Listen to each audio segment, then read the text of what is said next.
Tennesseans are fed up with politics as usual in Nashville. This is especially evident in education, where reforms are desperately needed for the long-term health of our state. For years, Tennessee has languished in the lower bracket of states in education. We know we have too many failing schools across our state, and our citizens look to us to fix these problems.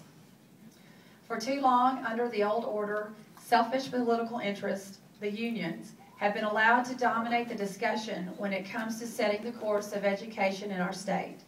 Instead of discussing actual classroom policy and curriculum, our local school boards have constantly been dragged into debates that serve to build union influence and power, not the children we are all supposed to be concerned with. This isn't a mere political failure, it is a moral failing. By not leading for the next generation, we do a disservice to the future of our state. That is why I appreciate the governor's call for reform and the opportunity we finally have to lead. From the outset of his campaign and now at the beginning of his administration, Governor Haslam has been a tireless advocate for transforming the way we conduct our affairs in government.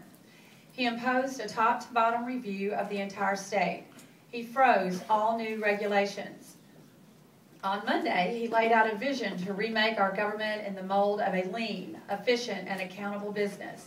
Arguably, his main focus for reform has been education, and rightfully so. He has done this because he knows how crucial achievement in education is to the long-term success of Tennessee. He understands that attracting and retaining the best teachers for our children will better prepare our children for the challenges that they will face in tomorrow's workforce. He advocates for greater access and empowerment of teachers because he knows the key to success in education lies with the ensuring our teachers are equipped with the resources and tools they need to lead. Beyond the governor, we are led in this chamber by a speaker whose legacy is tied to education reform. Speaker Harwell has long been a voice for common sense reforms in our state's educational system. She has seen firsthand the detrimental effects on children when progress is not made.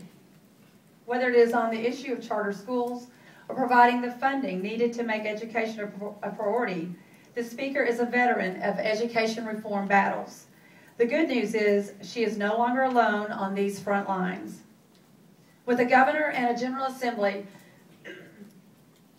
poised to transform education, we now have the unprecedented opportunity to institute a game-changing reform that will forever tilt the balance in education back to individual teachers and the students they serve. This amendment by Representative Dunn empowers every teacher to be in charge of his or her own career. It removes politics from the discussion and ensures the state's #1 priority is student achievement. It opens up direct lines of communication between educators, principals, administrators, boards of education, and education organizations with no need for any middleman to dominate the discussion. It allows for a collaborative effort to help lead our children in the classroom. Instead of the one-size-fits-all approach we parents and students have to currently endure.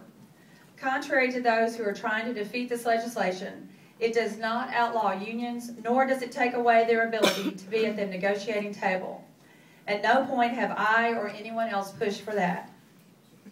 Instead, it says Tennessee will protect each and every single teacher's right to be at the negotiation table if they so choose. In lieu of a partisan political organization only concerned with power, this grants every teacher in the state of Tennessee to have the same authority. Why is this so groundbreaking? Because in those districts that are not under the thumb of the unions, teachers are rewarded at a higher rate for their hard work and student achievement is higher. That is the standard by which all education policy should be judged by, and that is the direction I believe this amendment will take us. Let me end by saying this. Many observers and pundits have tried their hardest to compare this reform effort to what is taking place in other states. They see Wisconsin, where a governor has made it his personal mission to end the negotiating authority. They see Indiana, where the effort goes back and forth. They see other states where this is part of a laundry list of reforms. Unfortunately, when trying to make comparisons to Tennessee, This fails to capture the unique moment we have in the volunteer state. This is not some part of some personal vendetta or partisan agenda. This is an essential moment of leadership our majority and our governor were granted by Tennesseans to rescue our state from unimaginative doldrums that we find our education system in now.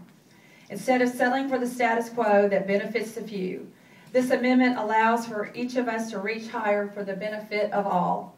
It gives us a distinct Tennessee solution to the hurdles we face. This legislation promotes accountability in our education system because it encourages and promotes the highest performing teachers and rewards them for the amazing work they do with our children. It is consistent with the governor's call and the speaker's legacy to transform education. It answers the challenge given to us by the voters.